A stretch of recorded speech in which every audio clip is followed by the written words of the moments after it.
Welcome to Krishna cooking. ఈరోజు మీకు vegetable pulao ఎలా చేసుకోవాలో చూపిస్తాను. ఫంక్షన్లో పెట్టే వెజిటేబుల్ పులావ్ను చాలా ఈజీగా ఇంట్లోనే చేసుకోవచ్చు. ఇంకెందుకు ఆలస్యం, ఎలా చేసుకోవాలో చూపిస్తారండి. ముందు ఒక గిన్నెలో బాస్మతి రైస్ తీసుకోవాలి. నేను 2 పెద్ద గ్లాసుల రైస్ తీసుకున్నాను. వీటిని శుభ్రంగా కడిగి గంట సేపు నానబెట్టాలి. గంట తర్వాత స్టవ్ ఆన్ చేసుకొని ఒక పెద్ద గిన్నె తీసుకోవాలి. అందులో 2 టేబుల్ స్పూన్ల నెయ్యి, 2 టేబుల్ స్పూన్ల నూనె వేడి చేసుకోవాలి. నూనె వేడైన తర్వాత 2 బగారా ఆకులు, చెక్క, 2 లవంగాలు, 2 ఇలాచీలు, 1 స్పూన్ సాజీరా, 1 స్పూన్ ఆవాలు వేసుకోవాలి.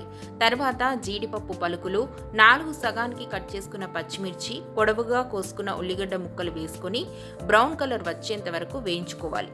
బ్రౌన్ కలర్ వచ్చిన తర్వాత 1 స్పూన్ అల్లం వెల్లుల్లి పేస్ట్, కొంచెం కరివేపాకు, 1 కప్పు పచ్చి బఠానీ, 2 కట్ చేసుకున్న ఆలుగడ్డ ముక్కలు, 2 కట్ చేసుకున్న క్యారెట్ ముక్కలు, కట్ చేసుకున్న టమాటా 1, కొన్ని మిల్ మేకర్ ముక్కలు, చిన్న కట్ట పుదీనా వేసుకొని మంటను లో ఫ్లేమ్లో పెట్టుకొని 10 నిమిషాలు మగ్గించుకోవాలి.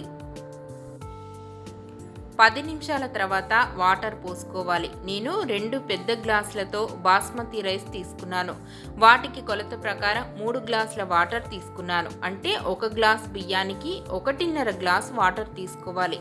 ఇప్పుడు 2 స్పూన్ల ఉప్పు వేసి బాగా మరిగించుకోవాలి. నీళ్లు బాగా మసిలిన తర్వాత రైస్ వేసుకోవాలి. మంటను మీడియం ఫ్లేమ్లో పెట్టుకొని ఉడకనివ్వాలి. రైస్ ఉడికి దగ్గరకు వచ్చిన తర్వాత మంటను లో ఫ్లేమ్లో 10 నిమిషాలు పెట్టుకోవాలి. 10 నిమిషాల తర్వాత స్టవ్ ఆఫ్ చేయాలి. అంతే, వెజిటేబుల్ పులావ్ రెడీ. వెజిటేబుల్ పులావ్ను గ్రేవీతో తింటే అదిరిపోద్ది. చూశారుగా వెజిటేబుల్ పులావ్ ఎలా చేసుకోవాలో. నచ్చితే మా ఛానల్ని సబ్స్క్రైబ్ చేసుకోండి.